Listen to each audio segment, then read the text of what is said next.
This evening, Books and Books is very happy to welcome Ms. Elle Luna and her new book, The Crossroads of Should and Must. Ms. Luna is a designer, painter, and writer. She also runs a textile venture, the Bulan Project, and a collaboration between designers and master batik artists in Bali, and has previously worked as a designer at IDEO and with teams on apps and websites, including Medium, Mailbox's iPhone app, and Uber. We've all asked the question, how can I find and follow my true calling? Ms. Luna frames this moment as standing at the crossroads of should and must. Should is what we feel we ought to be doing, or what is expected of us. Must is the thing we dream of doing, our heart's desire. And it was her own personal journey that inspired Elle to write a brief online manifesto that, in a few short months, has touched hundreds of thousands of people who've read it or heard her speak on the topic. Now Ms. Luna expands her ideas into an inspirational book for every recent graduate, every artist, every seeker, every career changer. Here to tell us more about it, please give a very warm welcome to Ms. Elle Luna. Thank you. Thank you for coming. It is so wonderful to be here in Miami. You all live in a very special place. Tonight, I am going to be sharing a little bit about my work and this book. And if you all have any questions or thoughts or photographs after the fact, feel free to tag anything online with hashtag #ChooseMust. I am looking at that hashtag every day, combing through it, and so anything that you post there, I will find you. About a year ago, April 8th of last year actually, I shared a post on Medium titled The Crossroads of Should and Must.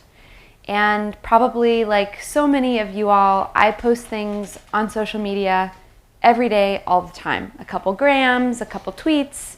There's lots of social media activity happening. And the spirit of this post was not so different. Except something with this post happened that had never happened with anything I had put out in the world. Within 2 weeks, it was tweeted to over 5 million people and read by over 250,000 readers. After that happened, first I thought something was wrong with my phone because my phone was like going ding, ding, ding. I began to wonder what was behind this sharing. What motivated folks to send it to someone else? And it got me thinking a little bit more about this topic and thinking about how I might improve it, how I might make it better, how I might add, more meat on the bones. And so we decided to extend the post into a book. And because the universe is so cool, the book came out on April 8th of 2015, 1 year to the day of the original Medium post. Tonight, though, I wanted to go back to where it all began. It all started with a dream. Literally a dream, a recurring dream that I had, a couple nights a week for months. And in this dream, I would walk into a white room with concrete floors, tall white walls that almost seemed to glow, warehouse windows running the length of one of the walls, and a mattress on the floor. That was my dream. That was it. And in my dream, I would go into the floor and I would sit down and I would experience the deepest sense of inner peace. And I would just sit there. I didn't talk to anybody. I didn't do anything. I just sat. And so one day I was telling a girlfriend about this room, and she asked the question that really turned everything on its head. She said, "Have you ever thought about looking for this dream in real life?" Her question at first perplexed me. But eventually I began to think, wow, what would it be like if I actually looked for this dream in real life? It led me to asking this question: When you decide to look for your dreams in real life, where do you go? Craigslist. Craigslist is where I went to find my dreams. And I felt ridiculous. I felt like I had no idea what to type in the search box. I didn't really even know what I was looking for, but I had this sense that whatever I was looking for me too. Have you ever had something in your life that you just felt had to happen? Like it just felt inevitable. It just had to happen. That was my experience with this room and this dream. So I continued to search, and one day, there on Craigslist, I saw it. There seems to be a little bit of a glitch with the images, but we're on an adventure, so we'll see where they're going to take us tonight. So on the Craigslist listing, I saw this tiny little photograph, this big, a little thumbnail, and it was the image from my dreams.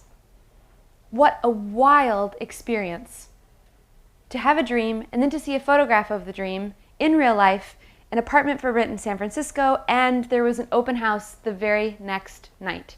Of course, the universe is so cool. I go to the open house, there are like a dozen other very excited apartment hunters in there. That was definitely not a part of my dream. I put in my application, I get the apartment, and 2 weeks later, I move in. On my very first night in the space, I went and I decided to recreate that moment in my dream, and I sat down on the concrete floor.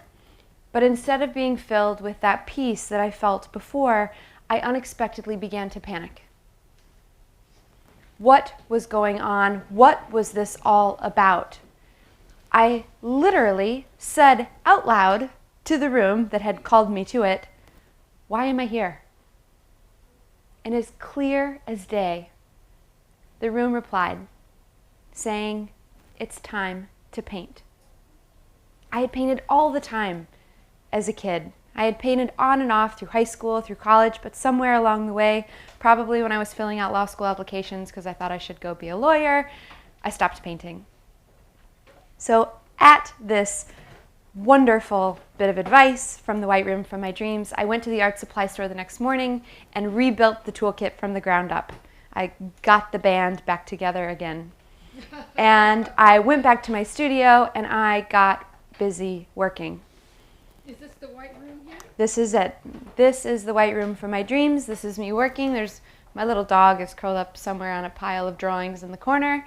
And there was just this energy moving through me as I began creating in this space. I worked at scales that totally freaked me out. This is a huge backdrop that photographers will use behind a photo shoot. They're huge. I think my neighbor is a photographer, and after a shoot had just put this in the hallway to throw away, and I'm thinking, "Oh, treasure, treasure, treasure," hoisted up on my shoulder and ran inside. That's actually my coffee cup down there on the table. And when big started to get easy, I quickly moved to small.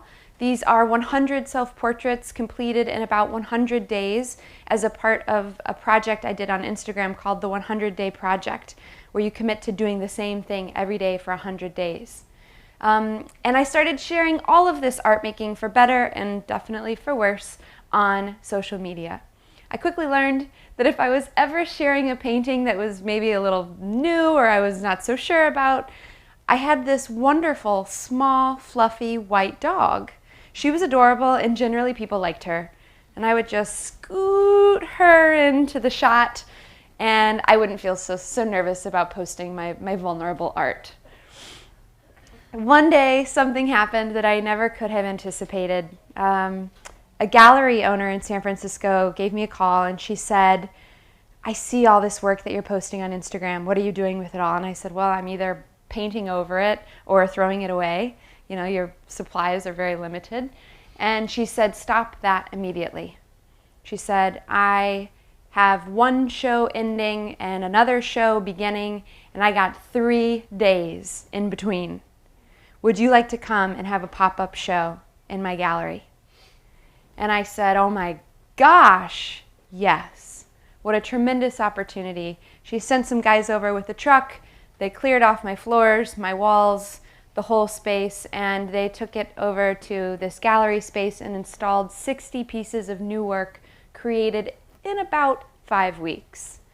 And This is me on opening night, moments before they lifted up the stormtrooper door in the background that you see there. This is me right before opening night. And you guys, this is the moment that I felt that peace. This is the moment that I felt deep, deep inner joy and contentment. And what I think is so amazing to highlight is that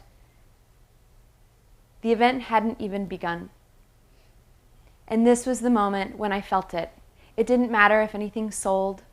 It didn't matter what people thought. It didn't even matter if anybody came. All that mattered was that I tried and I got the work up on the wall. And to see your stuff off of, the mess of the floor or the desk, and actually to mount a body of work gives you the perspective of beginning to see what story is really being told. The only catch in all of this is that I had a full-time job.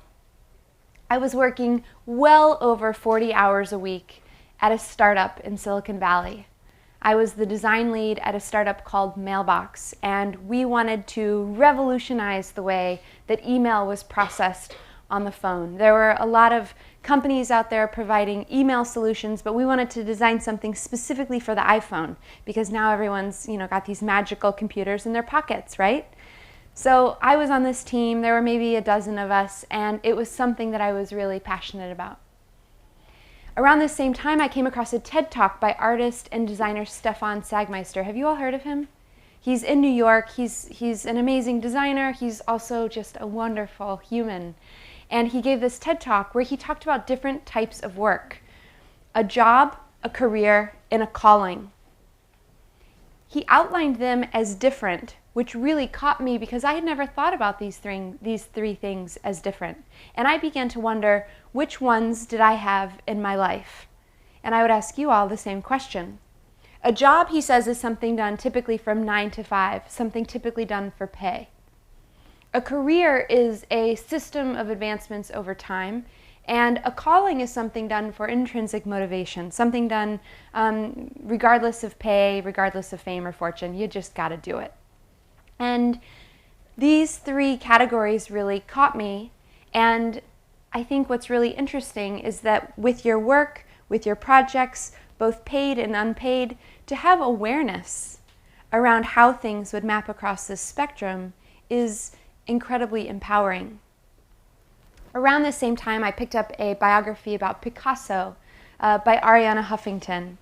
And in it, she talks about how he juggled his work and his life, saying, and I quote, "The more I learned about his life and the more I delved into his art, the more the two converged. It's not what an artist does that counts, but who he is," Picasso said.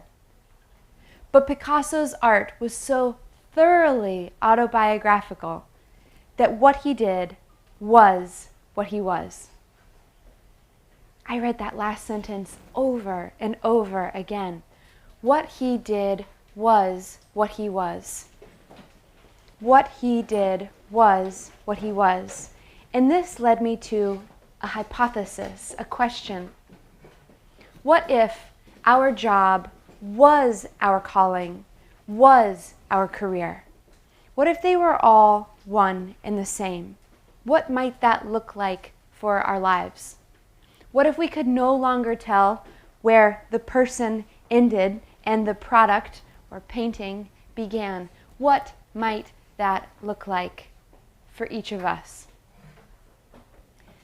Back at the startup, it was February of 2013 when we shared our app with the world, and our launch was wildly successful.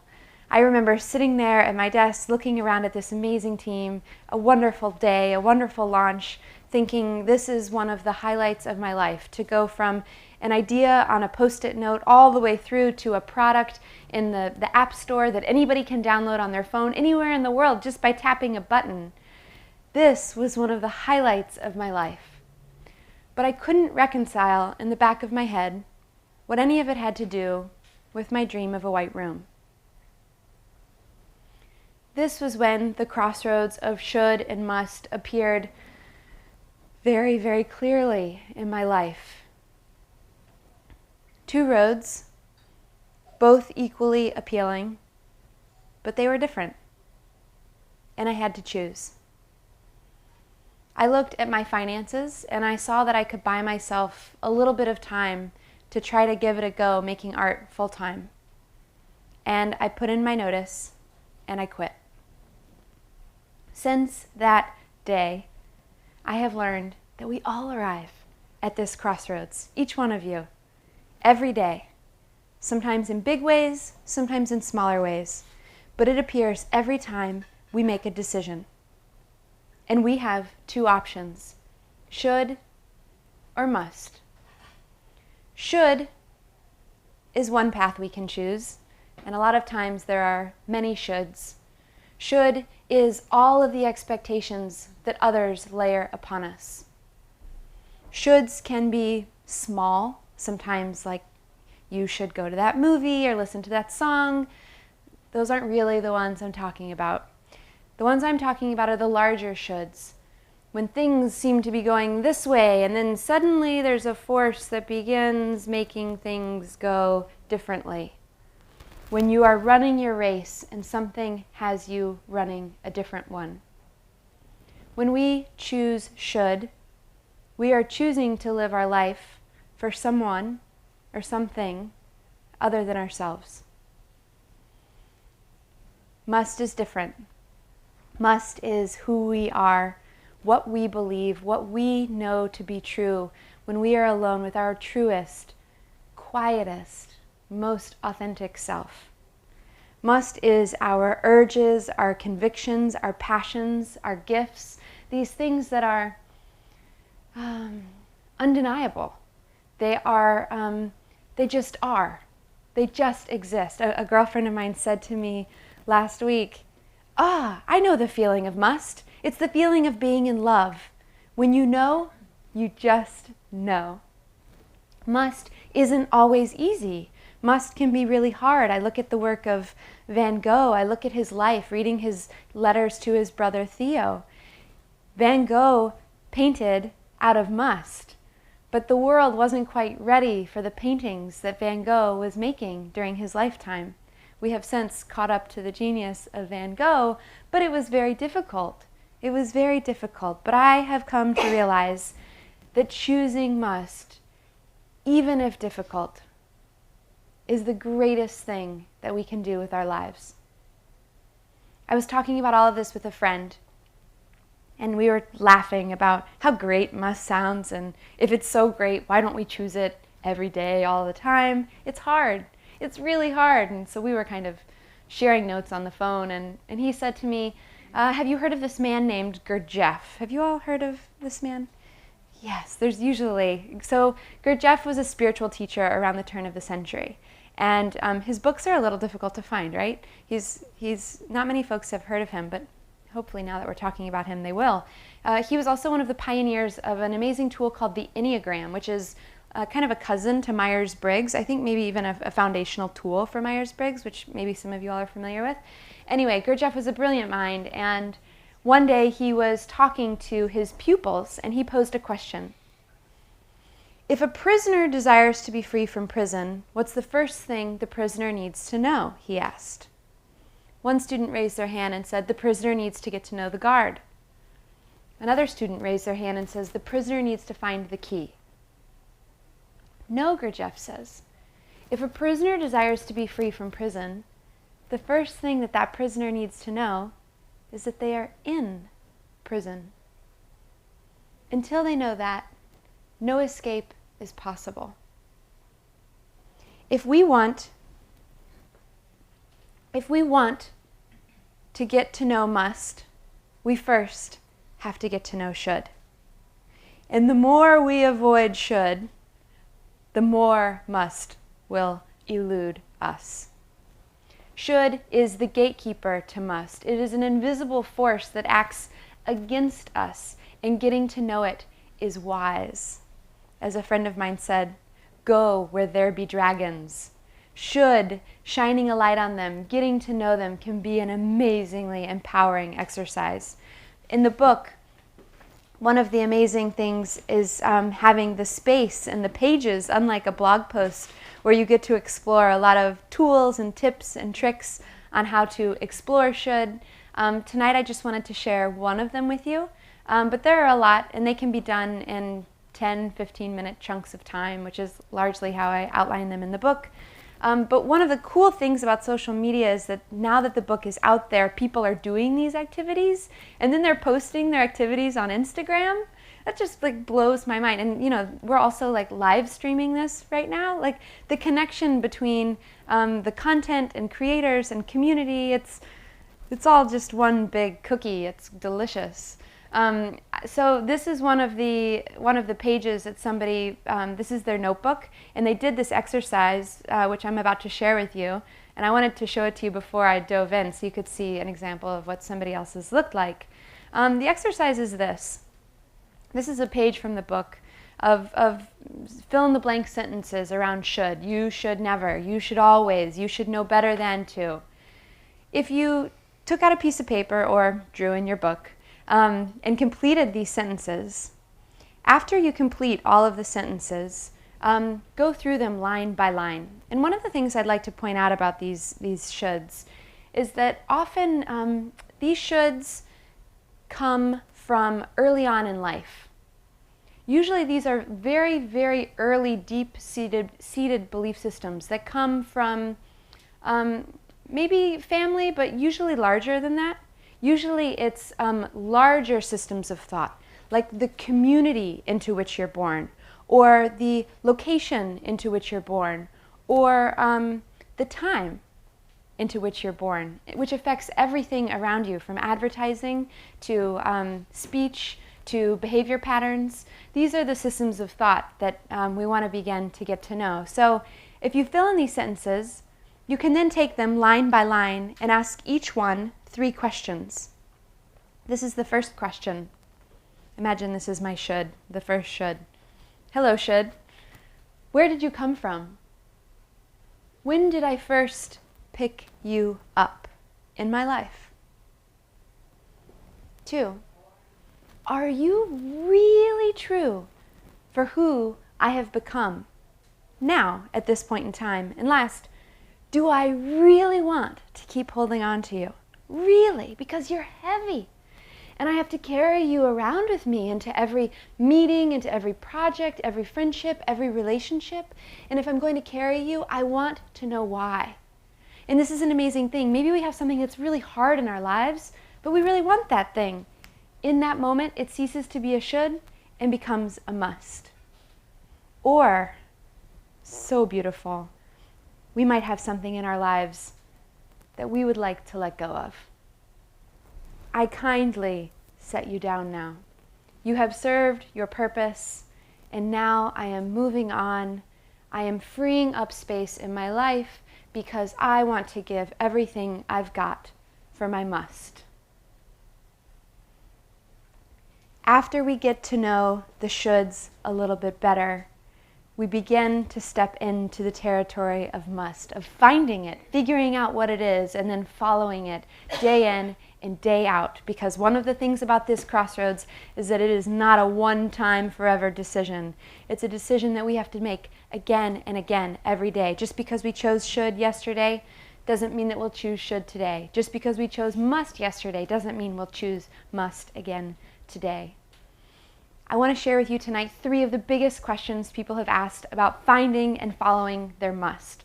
The first is about finding it. And after a talk, this man came up to me and he leaned over and he whispered, almost like so nobody would hear who was around us. He said, "But what if I don't know what my must is?" I said 2 things to this man. First, cool, welcome.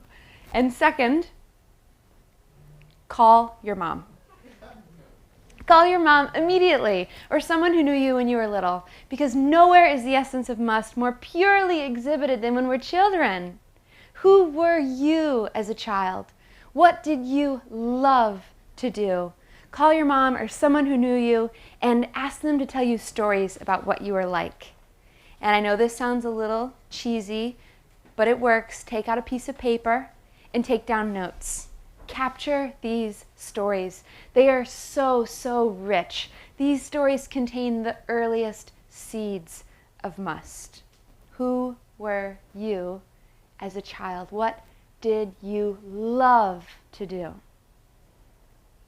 The second question that comes up again and again as people begin honing in on their must a little bit better or beginning to circle around it is the practicality of must, the sustainability of choosing must. It raises a lot of questions, and if we want to keep at it, we've got to answer them. Some of the questions are, do I have to quit my job? How do I explain any of this to my boss? And one of my favorites, but what if I am the boss? Of all of the questions that people ask about choosing and staying on must, the one question that comes up the most is this one. But what if doing what I love doesn't pay? This is a great question, and one of the amazing things about the book is the opportunity to explore and to research, and I found so many stories of amazing creatives, entrepreneurs throughout time who have answered this question in brilliant, creative ways. One of them is T.S. Eliot. T.S. Eliot, who probably has an entire shelf somewhere here in this space. T.S. Eliot, his writing was his calling. But did you know that T.S. Eliot also had an incredible career in finance? T.S. Eliot had a brilliant banking mind in London. He worked there. And I would imagine that having a career in finance actually created the space in his life for him to pursue his calling so fully, so beautifully. Another author, Kurt Vonnegut, I would also imagine that writing was his calling, which is why he was so wonderful at it. Did you know that he had a job selling automobiles? Kurt Vonnegut was a car salesman. I would have loved to have bought a car from Kurt Vonnegut. One of the things that I began to realize is that you can combine these three things any way you want. There is no one right answer between having a job, a career, and a calling. Maybe you have a calling full-time and you can make money from it. Cool. Or maybe you pursue your calling on nights and on weekends and you have a job during the day. Cool. The important thing to note is that just because we want to pursue our calling does not mean that we necessarily have to quit our job. And equally as important, just because we do something for pay doesn't make that work dirty. There is dignity in all work. What is right for you and for your life? One of the stories that I loved coming across was about Philip Glass. I would say he's one of the most incredible composers of our time. And in an interview with him, he said, "While working, I suddenly heard a noise and looked up to find Robert Hughes, the art critic of Time magazine, staring at me in disbelief. 'But you're Philip Glass. What are you doing here?' It was obvious that I was installing his dishwasher, and I told him I would soon be finished. 'But you're an artist,' he protested. I explained that I was an artist, but that I was sometimes a plumber as well, and that he should go away and let me finish." The third big perceived stumbling block to must is space. But what if I don't have space in my life for must? For me, my space is my white room. It's where I go to quiet the voices and to descend into my work. But the question becomes, what if I'm no longer in my white room? I was actually having this conversation with my friend, and I said, I'm going to be traveling and talking about the book. I'm not going to be in my white room. Oh no. And she said, you haven't figured it out yet. And I said, what do you mean? And she said, the white room isn't out there. The white room is right here. You can go there anytime you like. Where is your space? Where is it? Is it a park bench? A spot at the library? Is my friend Sharon, who wanted to have a studio inside of her house, but she didn't have a room to dedicate or anything, even with a door, she went and got like a $4.99 roll of painter's tape at CVS, like the blue painter's tape. And she took it, and in the living room, she put blue tape across the floor, up the wall, across the ceiling, and back down again, and basically carved out a corner. Put a table there, laid out all of her tools, inspiration on the walls. But my favorite part of Sharon's studio is the Sharpie, the text that she wrote on the blue tape that runs the link that says, "No judgment zone. This is Sharon's studio. Do not talk to Sharon while she's in her studio. Don't comment on her work. She is a vulnerable artist." Her husband, I'm sure, making dinner and hanging out in the living room, knows not to talk to Sharon when she is in her studio. She has created a safe space for herself to work. I love it. Maybe it's a park bench. Maybe it's a spot in your house. Maybe it's just about creating psychological space, about trying to find solitude in your day with partners, with friends, with kiddos. It can be really challenging to find just a little bit of time. There was this man one day who came up to me and he said, "I really would like to choose must, but I got 5 kids and a mortgage. What do I do?" And I said to this guy, if you want to find must, you can find 10 minutes.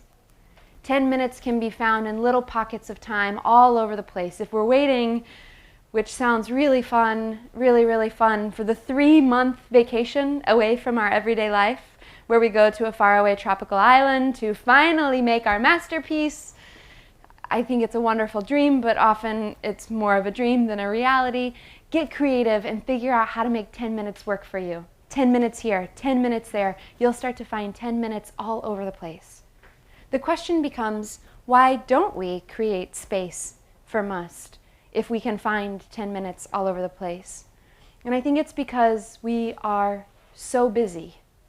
And we are at a particular moment in time, culturally, technologically, where we are addicted to being busy. So if you want to find must, find this space. And this man said to me one day, "Okay, I'm going to do it. And then what do I do after I get in my space? What next?"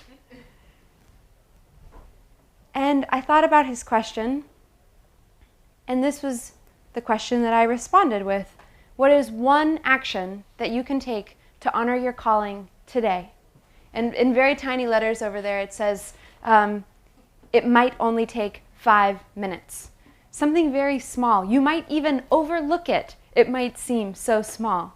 So some examples of things that maybe wouldn't come to mind right off the top of your head, because usually I think like, oh, I have to complete the entire chapter, or I have to, complete the entire masterpiece, in like the 10-minute chunk that I have, because my expectations are a little off balance. But thinking about one action to do in that space is wildly productive. And those little steps over time add up. So some unconventional things that you might consider doing when you get to your space are just to set a timer and not check your phone. I don't know about you guys, that would be revolutionary for me on some days. I'm so busy and like this all day long. Or maybe you just lay out your tools. You just get the band back together again and get them out on your space. Maybe you take a walk at the end of the day alone. You just begin to create that solitude in your day-to-day practice, to be alone with your thoughts. Maybe you open to a blank page in your journal and you commit to writing for 15 minutes. Anne Lamott, the author of Bird by Bird, a fantastic book about writing, she talks about shitty first drafts. Just consider that these pages maybe you're just going to throw them away. Just sit down and write for 15 minutes. Maybe there's a song that you heard that caught you. Sit down, sit in your space, and listen to that song. One of the best pieces of advice I can give you if you are committed to creating a space and to showing up in it is advice from a Persian poet, Rumi, the ancient Persian poet Rumi. And this is his advice. Let yourself be silently drawn by the strange pull of what you really love. It will not lead you astray. Every day, we all arrive at this crossroads again and again, and every day we get to decide which way we're going to go. Should or must? If you want to choose must, you can, and you can do it today. And here's how. Just take one step. Do one thing that you must do. I wanted to conclude tonight with a story, and then I'm happy to take any questions that you all might have. I was in San Francisco, and one of my heroes is, blanking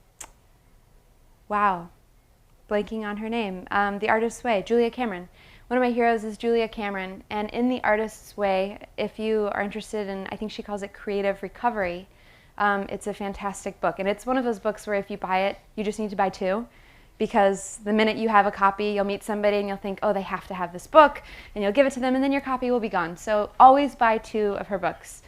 They're fantastic, and in this book she talks about one of the most essential tools for creative recovery being an artist date, where you take your inner artist on a date. And this is a solo activity, and you do anything that your inner artist wants. And usually your inner artist wants things that seem a little obscure. Cool, go with it. So on this particular day, I took my inner artist on a date, and my inner artist really wanted to hear an analog instrument. And so I found that there was an amazing pianist, the Hungarian pianist Andreas Schiff, was playing Bach's French Suites at the San Francisco Symphony. And so I got all dressed up. We were going to do it right. I got all dressed up. I got on my bike. I biked across the city. I parked right out front. And I went inside. I got a ticket in the third row. And I sat down in the symphony, and it was beautiful. And the piano was just, right there with all the lights. It was incredible. And I was sitting down next to a man who had also come alone. And I don't know if you've ever sat next to anybody like my companion here, but he was enjoying the performance thoroughly, immensely, almost in a way that you could almost experience his experience of the performance. And after 3 hours, everybody's clapping, he's clapping extra loud. I leaned over and I asked him, so what did you think? Wow, he said, wow. To sit right here in the third row, to be so close that I can literally feel the vibrations of the piano in my chest, in my body, while he plays for 3 straight hours from memory, without stopping, with his eyes closed. This is to experience something with soul in it. Wow, I said, you must be a pianist. Who, me? He said, no, I can't play a tune. But I often have this dream where I can. Thank you.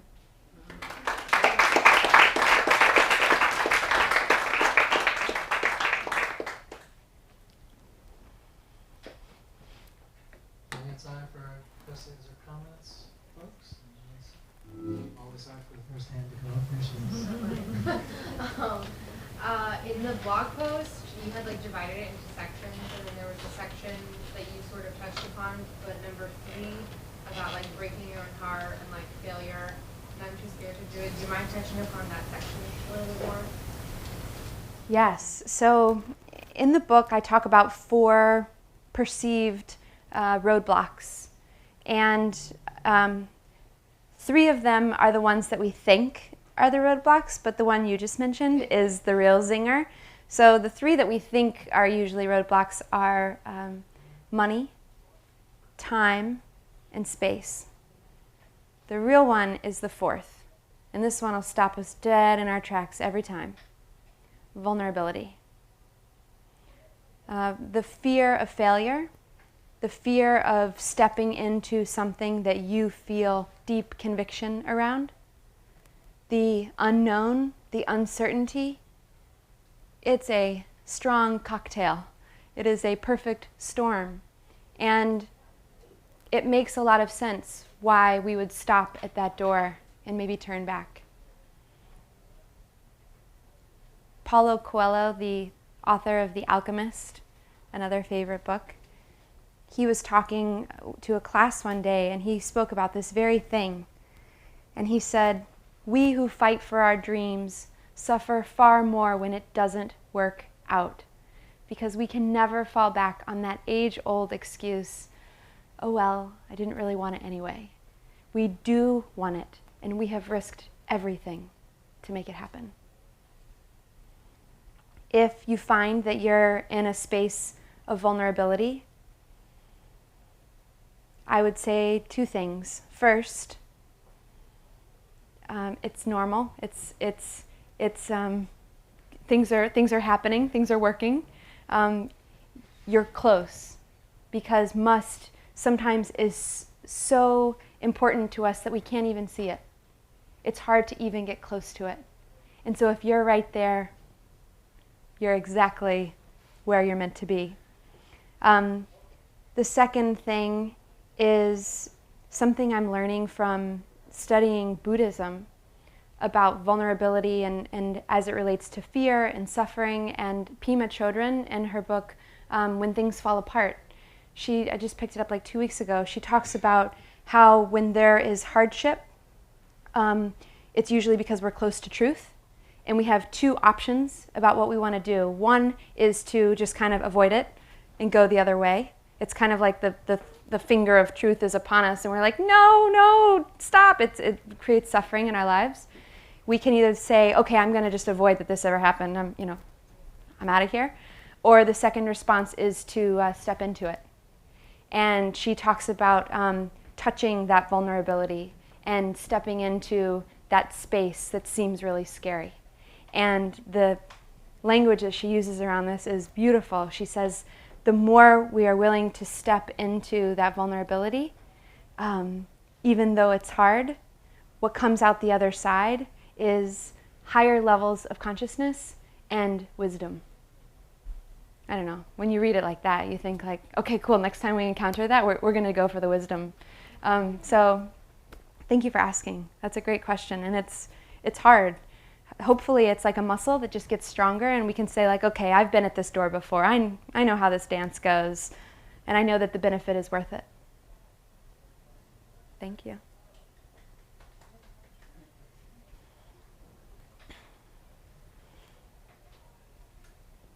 Anyone else? Do you have any advice for young people who still have a lot of potential and less baggage? Because the opportunity to start early to find that passion and to kind of, not even get into those ruts or those shoulds, is really there for them. Yes. How old are you? I'm 13. 13. Cool. Advice. Well, you're at an interesting age, because when we're kids, we grow up in a world of shoulds from our parents, which are important. And we need to obey our parents, and we need to listen to them. And so, when our parents say you should, whatever it is, up until a certain age, they're looking out for us. It comes from a place of love. And then you begin getting to a place when you can start, you can begin to explore shoulds and musts. And I guess some advice that I would give specifically to you at the age of 13, I think you're the only 13-year-old here, would be, as you begin to explore must and as you begin to explore your passions, it's really cool to share that with your mom. And it's really cool to say, hey mom, I'm really enjoying this one activity. Maybe it's something having to do with computers. Mom, I'm really enjoying computers, and I'm enjoying, this, I lose track of time when I'm on computers, and I feel like, a whole weekend can pass in a second, and I know I don't need to be on the computer all the time, but there's something about that activity that really lights me up. And to tell her that, because then she can begin to think, oh, cool. Well, how can we do other activities that are like this? Because basically it's sort of like, it's a passion that could flourish if you begin to share that with other folks. And they can begin to say, oh, have you read this book? Have you been to this event? Have you met this person? Have you been to this camp? And then that's when things begin to turn on. And other people can help you connect the dots. But the key part is communicating that something feels really cool to you. Or you might say, Mom, I'm really interested in this type of music. I've never heard this music before, and it's a little, maybe not everybody listens to that kind of music, but it lights me up. It makes me like really come alive, and I don't know, that's kind of weird. But what do we do with that? And thinking about like the two of you as a team. And then it becomes a treasure hunt where you get to explore these different parts, these different things. Maybe it's music or computers or whatever it might be. You now have a teammate, and you guys can begin thinking of these as little projects. Maybe you can go on an artist date. Maybe you can even go alone. I don't know. Thank you. Of course. Repos, last question? Before we finish up, you have a question, go ahead, sure. Did your job in Silicon Valley ever feel like a must? Like, do you ever, is it possible to confuse a should with a must? Oh, great question. So this is like a hypothesis that I'm sitting with. When I worked at a design company called IDEO, and we called it strong opinions loosely held. This is a strong opinion loosely held. I have a feeling that our must begins to refine over time. So a really big crossroads was that I felt like I should go to law school because I come from a long line of lawyers. But the must was that I actually got tossed into the creative world. Now, granted, I had a lot of odd jobs like designing licorice packaging and then apps and all these other things. They continued to narrow and focus. And so when I stepped into the startups, it was definitely a must. And as I began to learn more and explore, and as I began to connect more dots, I began realizing, being self-aware, what was really empowering about that work and what was exhaustive about that work. And then I began to say, like, okay, well, what if we combine these things in different ways? What if we did this? And continue to go and go and go. And I think a really amazing thing that I'm seeing emerge about this work is that if you're within a role, within a company that you love, but maybe the day-to-day stuff that you're doing isn't like squarely on your must, I have met so many amazing HR and like people teams within companies who would be willing to do just about anything to figure out how to shape your work.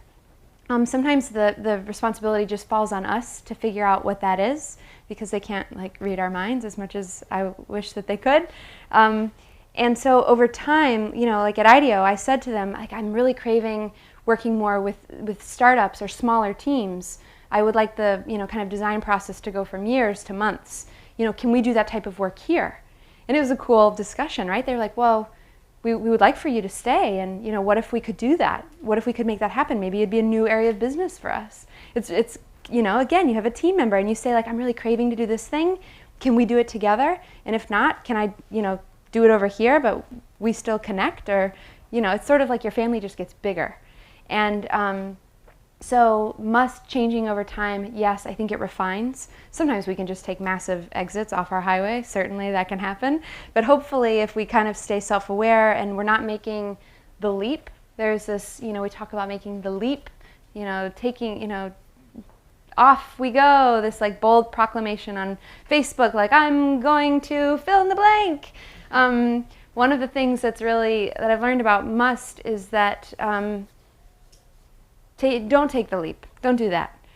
Taking the leap implies that you are standing at the edge of a cliff and you can't see anything down below, and it is just a massive risky decision.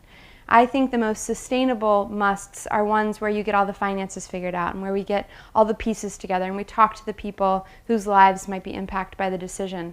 Must is too important, way too important to be chosen on a whim. And so if you want to choose it, make thoughtful, actionable steps towards it. And shoulds and musts can evolve over time. The relationship is very close. And sometimes, maybe we'll conclude with this, I'm beginning to realize that there are some people's journeys as they begin to really understand the shoulds of their life, the forces that have been there all along. As they begin to understand them and get to know them, they begin to develop empathy, as we were just discussing. They begin to develop wisdom around these shoulds. And what happens if you're on the signpost going one way and you develop empathy is that you, through that insight, get to go to must, but your must might actually be about bringing more awareness to those shoulds. should might actually lead you to must. Your must might be about the shoulds of your own life, which are often very personal and have affected you very uniquely. And once you can, it's sort of like the medicine that helps you then is medicine that can help anybody who faces those same shoulds in their life. And that's a really powerful thing. That's when things really start getting exciting. Thank you for coming. All